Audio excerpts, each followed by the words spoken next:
Fort Collins, Colorado, the site of the famous Dan's Bake Sale, a conservative Woodstock, back in the early 90s. This is Rick. It's great to have you, Rick. How are you doing?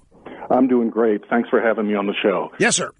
On Monday, my kids came home from school and told me that students had organized a school walkout, March for Our Lives, and that it was happening on Tuesday.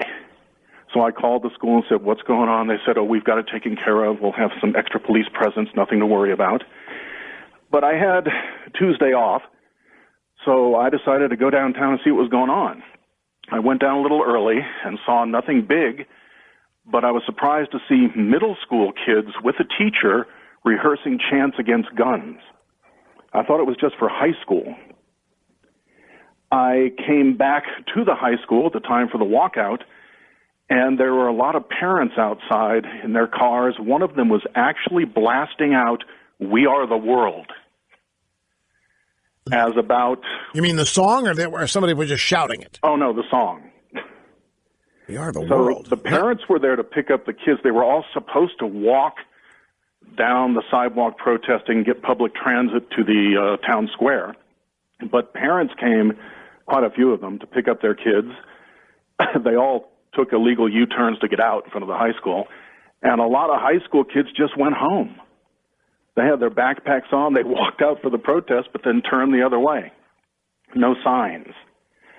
So I went back down for the beginning, and they had all these adults everywhere with vests on, and they were handing out flyers. Turns out this was more of a voter registration drive. It says you mean the Tuesday protest? What was it called again? It was March for Our Lives, Fort Collins. Right, and it wasn't an abortion march, right? It was a gun march. It was no, abortions wouldn't. Sorry. Definitely anti-Second Amendment because they were screaming "no guns" in rehearsal. But, yeah, but the point you're making is that the teachers were coordinating with junior high school students. That's one of the points. There was at least one teacher there with junior high. Other teachers told kids they respected their decision in high school if they decided to walk out. But I texted my daughter while I was on hold with you, and she texted me back just now that everyone thought that this thing was student-led, even the Democrat progressive students who were leading it, and they were very upset to find out when they got down there that it was the adults leading it. Very upset, a group called Fort Collins for Progress. Fort Collins for Progress. That sounds like an adjunct of the Now Gang.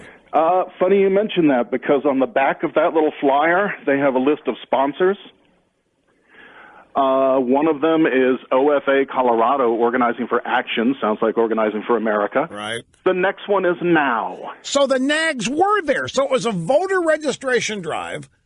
We call the Now Gang NAGs, the National Association of Gals. It's just, I think it's more descriptive. Look, I'm Rick, I gotta go. I'm really out of time. I'm sorry, but thanks so much for that call. Okay, so we're seeing the same kind of organized protests in schools now that we used to just see in colleges. But they're being organized by outside agitators like Organizing for America and the NAGs. And it's been going on for a long time now, and finally making its way to high schools.